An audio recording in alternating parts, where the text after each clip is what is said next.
Mengapa Public Gold menggalakkan belian emas secara online? Bukan belian secara terus di kedai atau cawangan Public Gold. Baik, jika kita bandingkan harga emas Public Gold dengan kedai emas yang lain, emas Public Gold ternyata lebih murah. Bagaimana Public Gold boleh menawarkan harga yang lebih murah berbanding kedai emas lain?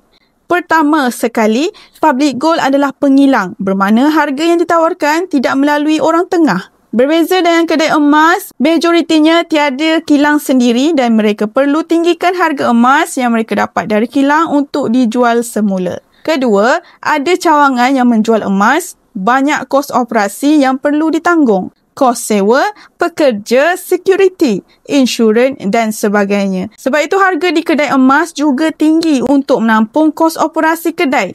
Berbanding dengan Public Gold yang fokus pada jualan secara online. Ketiga, dengan penjualan secara online, Public Gold memberi peluang untuk semua orang di seluruh dunia untuk dapatkan harga emas yang sama. Bayangkan jika cawangan hanya ada di bandar, orang di luar bandar sukar untuk ke cawangan.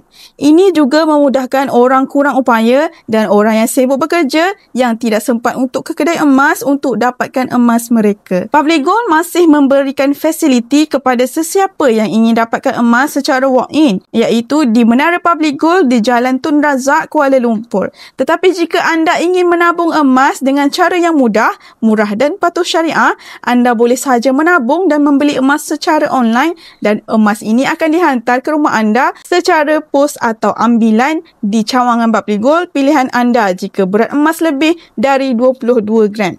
Untuk bermula, anda boleh rujuk pin video saya 5 langkah mudah daftar akaun emas Public Gold dan saya akan bimbing anda sebaiknya. Follow for more.